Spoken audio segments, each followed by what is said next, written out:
Hey there, traveler. Let's take a break and make the simmered fruit from Breath of the Wild. We're leveling this up, obviously, since Link just tosses 5 apples in a pot and hopes for the best, and we're making something delicious and with a little bit more thought instead.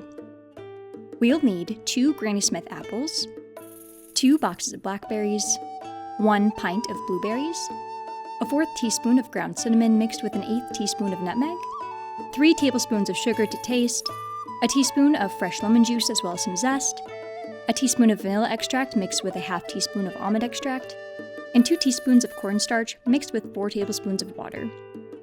Later on, we'll also use 1 habanero or Scotch bonnet pepper for the spicy simmered fruit variation. For the berries, I picked blackberries because they look the most similar to wild berries. We'll keep these blackberries and blueberries whole, but we'll first let them soak in a bowl with cold water for a bit to remove any debris. We can then chop up our apples.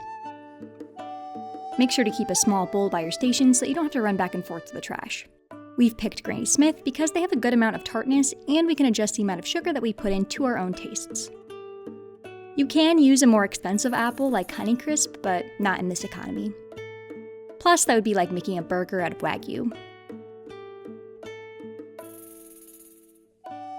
The best way to zest your lemon is to get a firm grip on both your lemon and zester, and if you hold the zester upside down, you can actually catch all of the zest rather than having it go all over your counter.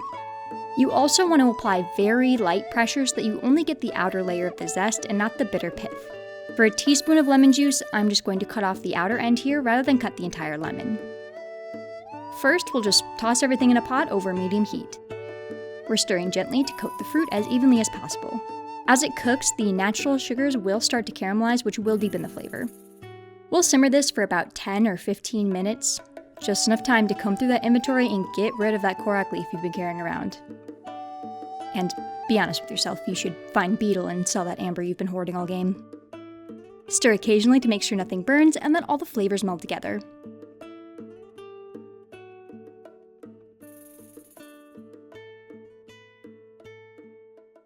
Once the fruit is soft and syrupy, but still holding its shape, we can take it off the heat.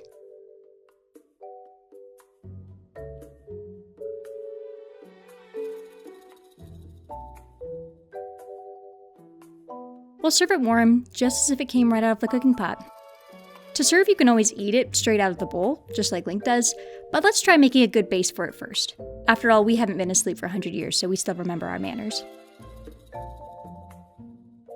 We'll just mix together 3 heaping spoonfuls of ricotta and Greek yogurt together, gently folding them, and spoon some of the simmered fruit over that. Simmered fruit is great, but the weather outside is still chilly and I don't have any warm clothes. So let's make the spicy simmered fruit as well. For this, while the fruit is going, we're just going to add in an habanero that we've poked a few holes in. Once the spiciness level is where you want it, toss that pepper out. Now for the spicy simmered fruit, I actually have an idea of how to bring it all together.